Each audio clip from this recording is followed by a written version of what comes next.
Welcome back to Tri-City Sports Now. You know who has something to say about the early signing period? And that's Nick Saban, who says no one is in favor of it. And, consider me just a little skeptical. I mean, maybe I shouldn't be speaking like this, but I have not talked to a coach who's happy with it. Not one. He says that the early signing period adds stress. I don't think it's in the player's best interest. I don't see how it benefits anybody. It's really stressful for everyone. We're all trying to get ready for bowl games and playoff games, and we got a signing date right in the middle when we're going to be practicing for a playoff game. You know, it was very stressful for a lot of coaches to get out and try to see as many guys as they could in December, accelerated everything. You don't have very much time to do that. If you're playing in your championship game, you have even less time to do it. Boy, imagine me throwing this show over to a grump like Nick Saban. No, I mean, seriously, you are looking at, I don't know.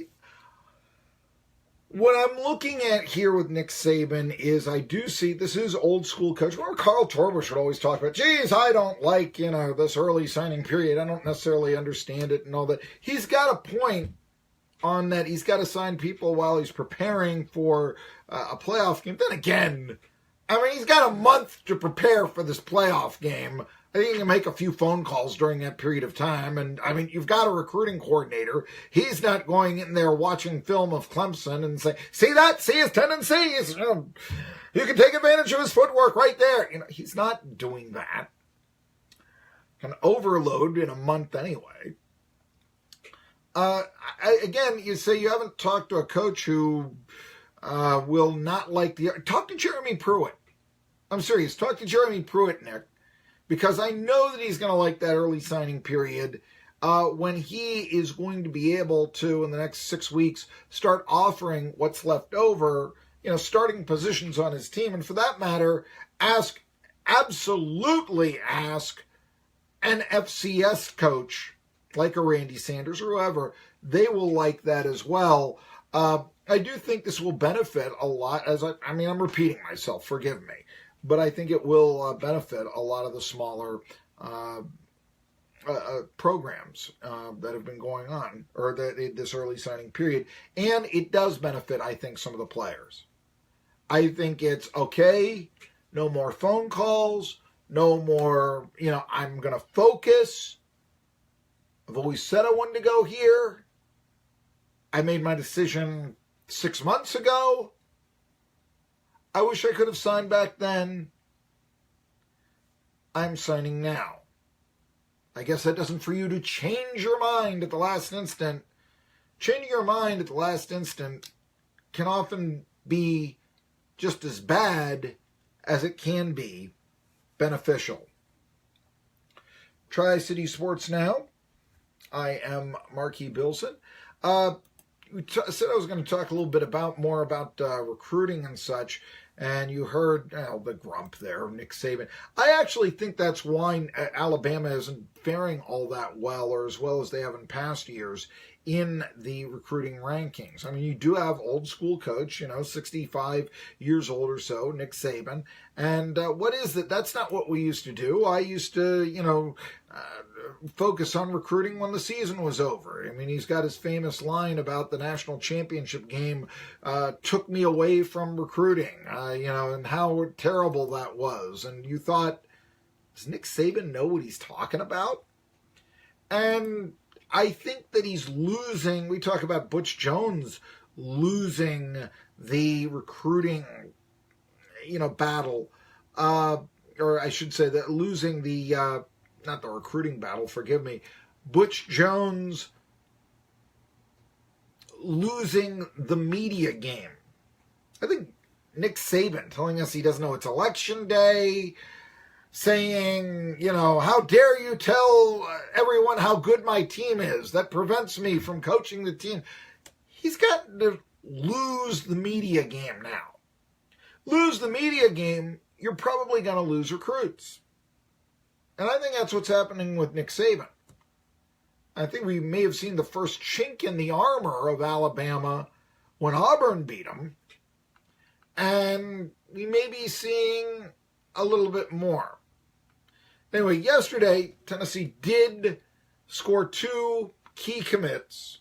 They've got 11 on board so far. Let me tell you who it is. Defensive tackle Kingston Trio Harris. No, his name is Kingston Harris. I just threw in the trio. Oh, yeah. But he has a trio of stars, and he is out of IMG Academy in Bradenton, Florida, which may be the most fertile high school for developing talent. It's an academy. It's designed to develop football players, okay?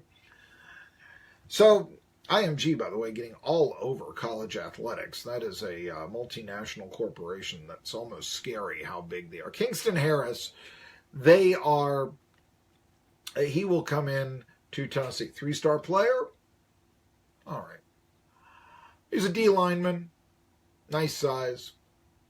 Bart Harris also said he was going to come on. Now, he's a preferred walk-on, so that's not that big of a deal.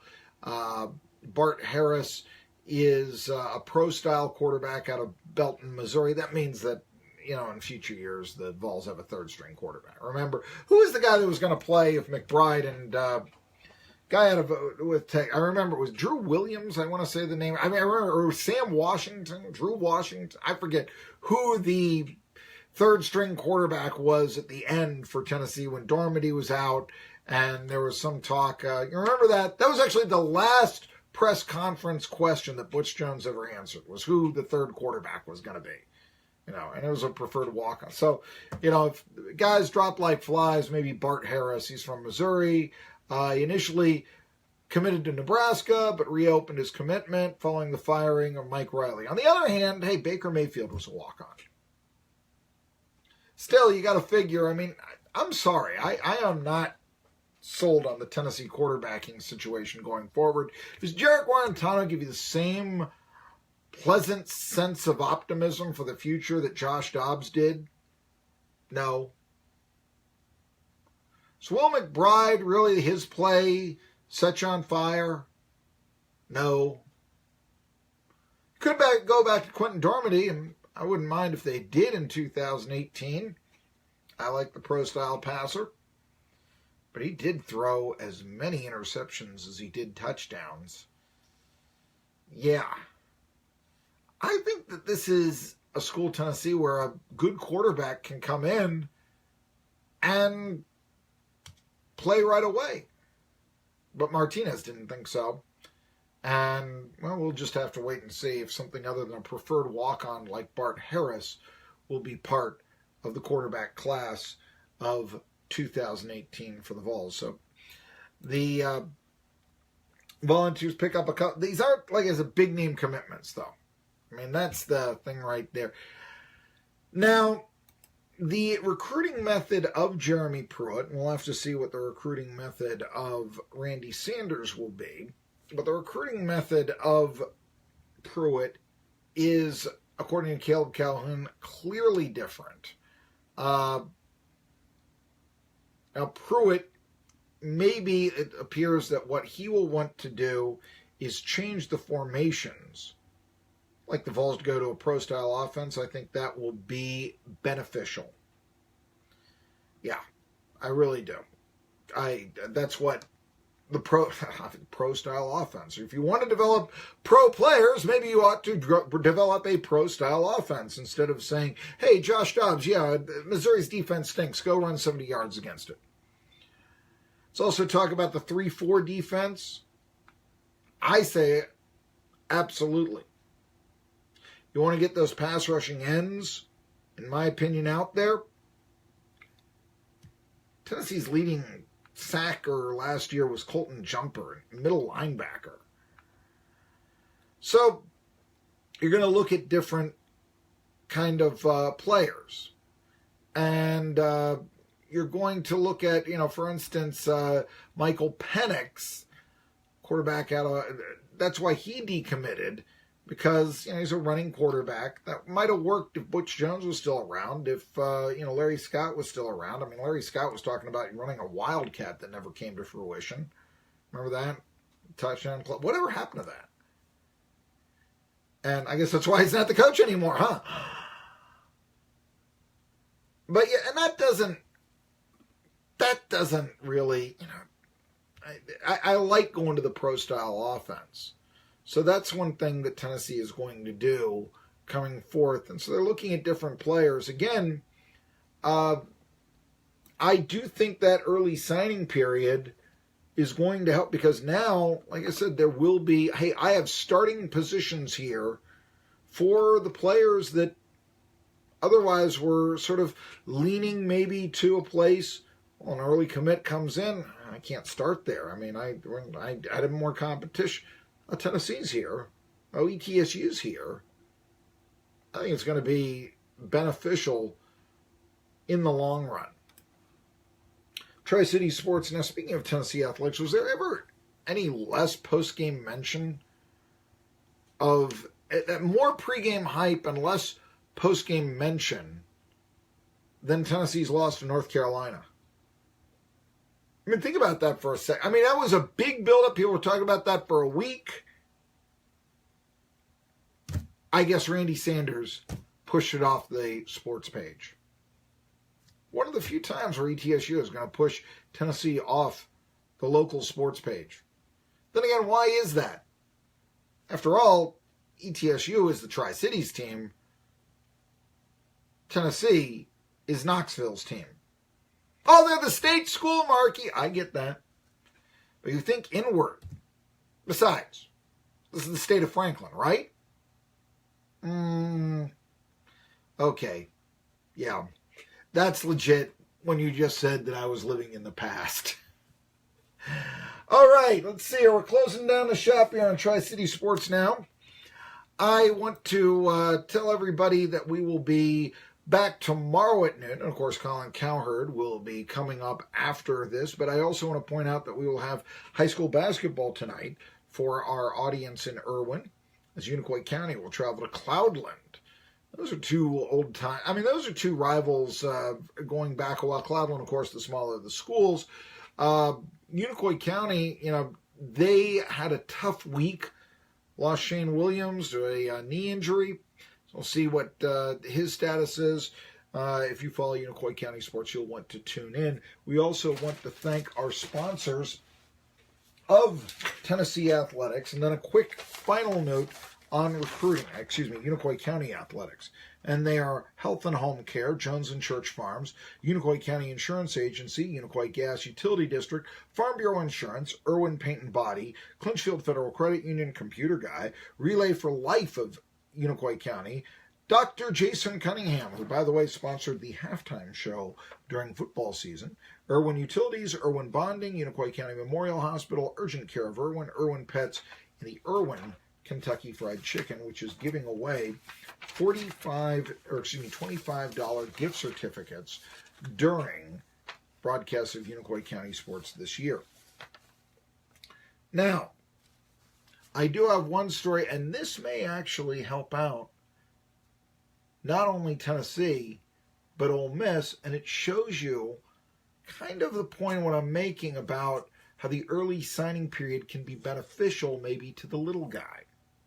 Case in point, quarterback Matt Corral. Matt Corral was supposed to go to Florida. But Shea Patterson of Ole Miss, realizing that that program was going to go on probation, he transferred to Michigan. Now, Florida, as you know, they seem to have a very open quarterback competition every year. That was at least with Jim McElwain. But nevertheless, you got Felipe Franks there, and he's not getting, he's got 3 years left or so. So Matt Corral, who was a top-flight quarterback, he flipped from the Florida Gators to Ole Miss, where he'd have a chance to play. So that kind of shows you about the early signing period and how schools, if you sign early, it's going to benefit you. That player who might be 90%, but he doesn't sign early, yeah, now he's, gosh, I've got competition. That guy signed. I think I'm going to consider somewhere else. In this case, Matt Corral decided that he was going to go to Ole Miss. It's not Florida in terms of SEC prestige. In fact, I think that SEC prestige might have Ole Miss at number 14 in terms of football programs right now, with the probation and the history since Johnny Vaught left and so on and so forth. But there was a chance to play right there. So this is where I think actually the early signing period tomorrow could help out. We'll be talking a lot about the circumstances of recruiting tomorrow. For those of you who don't know, Matt Corral, I know his name. I mean, who is he? He comes from California.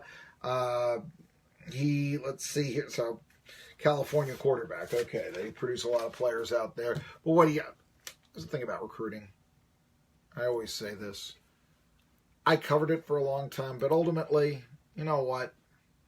You don't know how good the player is until he starts to play. 5-star Hearts might be the most realistic grade we've heard yet in terms of recruiting. WEMB Irwin, 1420 NBC Sports Radio.